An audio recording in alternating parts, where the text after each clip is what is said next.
If you're running a sales team, especially in the high ticket space, churn is probably one of the worst things that you're going to have to encounter when you have reps who are underperforming, leaving you for other offers, or so on, right? Now, before we dive in, my name is Anthony. I've run multiple sales teams for multiple seven-figure a year info product businesses.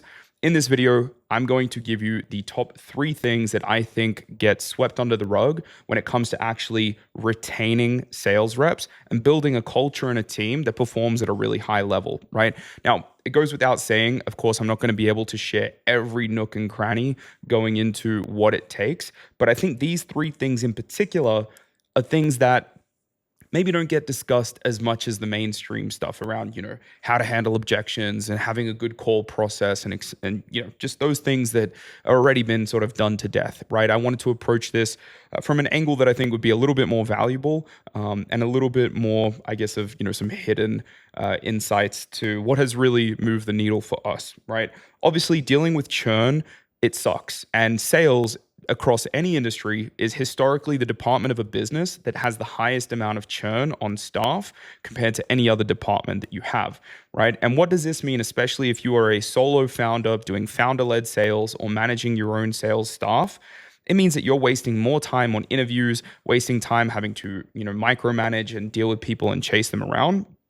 And so by the end of this video, hopefully you have a few things that you can take away from this so that you can actually go ahead and have a little bit of an easier day-to-day within your business because you've been able to improve not just your sales team management, but your culture, and as a result, obviously the performance. So getting into the first point, right? It all starts from the hiring process. Okay, now that sounds a little bit self-explanatory. Obviously you want to hire good people, but no, what I'm actually referring to is when you're putting out your application, right? We use Typeform to bulk collect applications for sales staff. A lot of people just want to have the generic, numbers, stats, data collection on their Typeform applications, which covers off a lot of the, experience, right? But it's also reflecting to the past. You're asking people what they've done. What you want to be looking for is also looking to the future. In that application from the very beginning, what does your ideal workplace environment look like? What are some goals and standards that you have for yourself? If you're in this type of situation where a prospect does X and you did not handle it correctly, what steps would you naturally take on your own to be able to go ahead and rectify that? Okay, these are just some examples, but from your hiring process, you want to ensure that you're also pointing to the future, and you want to ensure that you're asking questions that don't just discover whether or not this person can take sales calls and close deals, but actually will investigate whether they're going to be a culture fit for your business, right? From there, the onboarding process is the next thing that you need to have dialed, right? Now, at Astro Growth, I've designed an entire system that's automated for our reps to be able to have a smooth, self-guided onboarding process. And really what that covers is 2 main things, okay? There needs to be an onboarding into the understanding of the actual sales cycle of the business that they're stepping into. And so what I mean by that is, do you give them the sales resources, right? Obviously, you probably give them some sort of script, but are you giving them a Rolodex of calls that past closers have taken so they can actually see what that looks like? Are you giving them sales nurture assets as well? So, things like case study interviews, follow-up material that they can send out and that they can even go through on their own to actually be able to sink their teeth into what it is that they're selling, right? But then on the flip side, having organization and systems in place that not only shows them what they're going to be selling, what they need to say, but onboards them well into the systems. Do they actually know how the CRM is laid out, what sort of forms or EODs they need to submit and where to submit those, and so on, right? There's a lot of things that a clean onboarding process can do to drastically cut back how much manual time you need to take out of your day as a founder or even as a sales manager to look after your reps, okay? The little questions about, hey, do we have this? Hey, where is that? those ultimately should be eliminated. And that is what a really clean onboarding process is going to do. And then once they've gone through all of the self-guided material, the step-by-step SOPs, and the way that we do it is actually with Looms as well. So it's a little bit easier to follow with a screen share. Once they've gone through all of that, maybe then you can run one group call just to kind of tie off and ensure that, if there's any final remaining questions, those do get answered. And then those people can be thrown in the deep end to start attacking the calls and getting on the front lines, right? And so ultimately, a good hiring and onboarding process is going to ensure that you get people who from day one are more aligned with your business, and also set the precedent that they don't need to be micromanaged, that you have things as a business that is operating professionally, that are organized systems, allowing them to self-guide and self-pace through the onboarding process and get up to speed, and really only come to you as a complete last resort, okay? From that point, really what I think the next big key is going to be the management and the leadership style of your company, right? And what I mean by this is not just, how often are you doing your sales huddle meetings? How often are you doing call reviews? Those kinds of things, right? Call reviews, role plays, sales kickoffs, that's like your bread and butter. That's not really going to separate or change, team culture drastically. Of course, you do want to be doing those, and especially working, say, in a remote-only environment, having screen time with your colleagues actually really does help to create a sense of unity. So I do recommend doing, say, a daily, even if it's just 30 minutes or even possibly less, just a daily kickoff in the morning, set the tone, set the pace, take care of any little housekeeping that you might need to go over with your team, and then everybody can stay in sync, as opposed to some offers that I've been a part of where there was maybe just one 30-minute meeting a week. People tend to drift, and it's not really that conducive to team effort, right? But more so, what I'm referring to is actually taking the time to understand that your business should serve its employees. And so with that, having the goals and the visions for your company that you have as a founder is phenomenal. But understanding that everybody is the main character in their own life, and everybody has those goals and those visions for themselves. So you should take it upon yourself to understand what that is for your team members. Because if you want to retain people, and something I'm extremely proud of is in the info product space, I've had closers who are with me now for pretty much a year, right? And longer. These guys were previously on offers. I mean, I was literally reviewing some applications this morning, some Loom videos, where someone said they were on 4 different offers in the span of 7 months. I mean, the standard for retention in this space, in my opinion, is so freaking low. It's honestly, it's abysmal, and it doesn't need to be that way. And it's really rewarding when it's not, because you can watch people grow, and you can see that your business was the vehicle that facilitated this person's growth in their own life, in other aspects of their life. When people are able to buy their loved ones gifts, or able to make significant changes like proposing to someone, or someone has a kid, right? And you can actually sit back and see, yeah, we put a plan together so that it was a win-win. That person helped my business grow, but I was also to help them achieve their own personal goals. It all starts by actually understanding what their goals are, right? So I heard this, I think it was from Layla Hormozy, to give, full credit. It's like, your business is this big umbrella, this big vision. It needs to be big enough so that your staff's vision for themselves can fit within the vision of your business. And you have to be very honest with yourself. If your business cannot actually sustain that, then you should do the right thing by that staff member in supporting them into a vehicle that can, right? But ultimately, if you make that a goal for yourself, that you sit down with people regularly, check in with them maybe once a month. It doesn't need to be crazy often, right? You say, hey man, what are you really working towards? Like, do you know if they have a goal for a car that they want to buy? Do you know if they have some debt that they're trying to pay off? Do you know what is actually driving this person? Or do you just look at them more like a number where it's like, yeah, just show up, close the deals, these stats look off, what's going on here? You're not doing your role, boom, and throughout it just feels transactional. It feels like there's no human support, no touch involved. And ultimately, that is, in my opinion, what I think leads to a lot of people leaving and moving on is because they feel discouraged. They feel like no one's actually trying to work with them, to help them. They don't feel a part of anything, and they don't see long-term payoff in their efforts, right? And then with that, I'm going to pivot into another point on management, which is huge. And that is the difference between discretionary effort and mandatory effort. Okay. And I'm going to break down what the differences in those are and understanding how this concept plays such a vital role, not even just in your sales department, but across your business as a whole, is truly, I think, one of the biggest pivots you could make to not only have a team that performs better, but just to have a way more enjoyable business as a whole, right? Discretionary effort is when people want to do something for you, right? When people want to work hard for you. Mandatory effort is when they have to do something or else there's going to be a consequence, right? Now, I'm not going to sit here and say that, it should be all sunshine and rainbows and you're just nice to everybody. No, of course you're going to have your KPIs, your targets, the things that you want people to be achieving and hitting.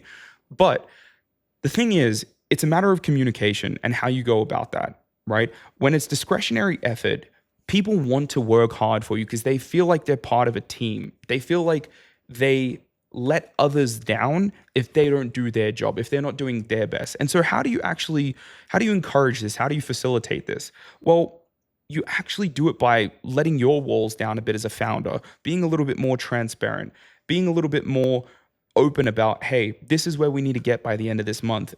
This is what's required of you to do your part. And if everybody on the team hits that, then we can all get here. Then maybe you can, again, attach some sort of end of month bonus or something to that, right?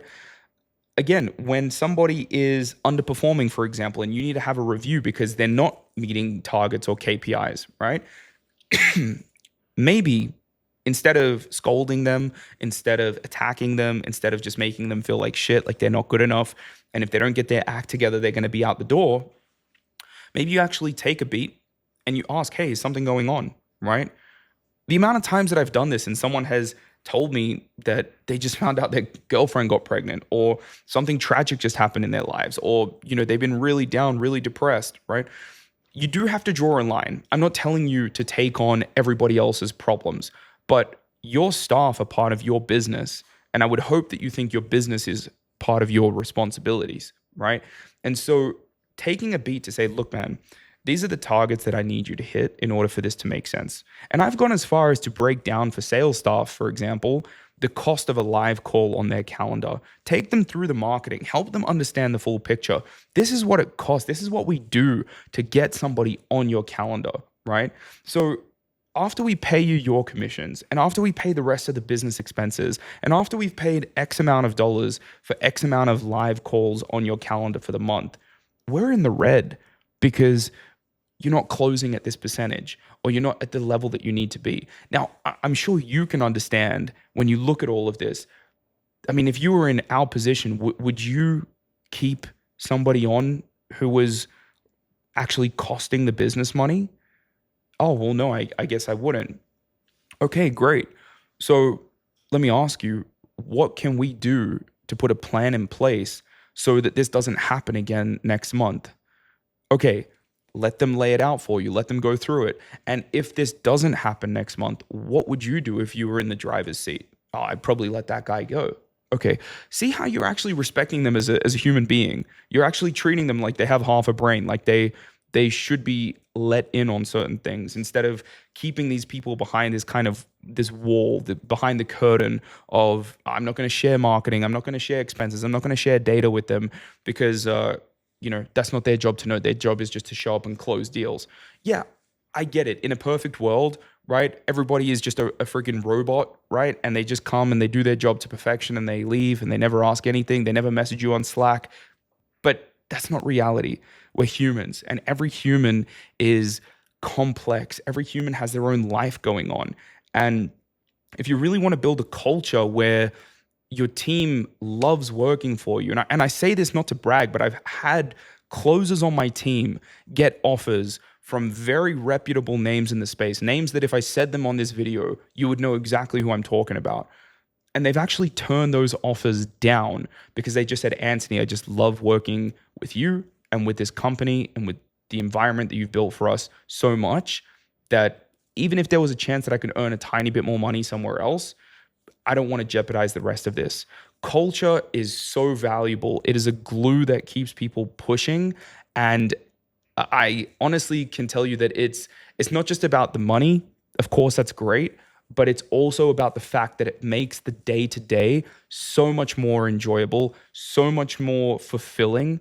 And for you as a business owner, you'll actually get a reward by approaching business this way, in my opinion, where you really get to see the impact of the business that you've built, feeding mouths, feeding families, taking care of people, right? That goes so much further than just, cool, got a wire transaction in the bank for this month's, net profit, whatever it may have been, right? And then with that, I'm going to bring this off to the last point, right? But just before I dive into that, I want to let you guys know in the description of this video, there is a lead magnet, right? That you can opt in for, fully transparent. It is a lead magnet. You're going to get it. It's going to go through all of the departments of business and how we serve those with our model at Astro Growth. We're going to show you in that ebook, which is what you'll get a link to download. You're going to get the breakdown of all the systems that we implement across the board. And you'll get a lot of value seeing how we structure this between what we do and what we find most typical founders do when we enter their business in the first place, right? And you'll see what that gap looks like. Just have a bit of a clearer path, right? So full discretion. I'm going to get your first name. I'm going to get your email. I might send you a few emails which you can, at your own will, unsubscribe out of. But nonetheless, the ebook itself is completely free. It is super valuable. Go down, pick it up. And with that being said, I'm going to shift gears into the final point. And that is really finally giving people a chance, right? And what I mean by this is some people don't even know what a performance improvement plan is. Some people never want to actually take the time to make their staff better. They just want unicorns. They just want people who are great out of the box. And you've heard it from bigger names in business than me that the number one businesses are the ones that can take anybody off the street and train them up and actually help them become the level of talent that company needs in order to hit its goals, right? And so what I mean by this is if somebody has an off week, don't start talking about offboarding them unless they seem fully checked out, like they are just apathetic, they don't give a shit about the fact that they didn't perform. If you talk to this person, you say, "Hey man, what's going on?" and you can see they're down, you say, you can hear that in their voice, they feel like they know they can do better. They feel like they know they're falling below their full potential. Put them on a performance improvement plan. And so what that is, it's an agreement, right? Where we say, okay, these are the targets that we want to hit over the next 4 weeks, right? And what we're going to do to help you achieve that is XYZ thing. Maybe you run some additional one-on-one practice calls. Maybe you as a company, maybe you foot the bill for a $100 a month school group for sales training, right? Or maybe you go ahead and as a sales manager or as a founder, you take the time to do 2 or 3 call reviews a week, right? Which is a few hours of extra work, right? But you say, hey, we're going to meet each other halfway, right? I'm going to come to the table and give you this extra amount of training. You're going to come to the table and you're going to go over and above with your effort. And we're going to try and hit this target so that we can continue growing and building together. And if we don't hit that target, unfortunately, we may just not be a fit, but that's okay, right? What I love about that as well is if you do get to the point where you do need to let somebody go because they're not a fit for the business, it's not this awkward conversation. They don't leave calling you a reactive, emotional piece of shit, entrepreneur who is just totalitarian and super, bossy or cutthroat with his team, right? They will actually leave saying, you know what, he gave me a chance. I couldn't get up to it. It wasn't for me.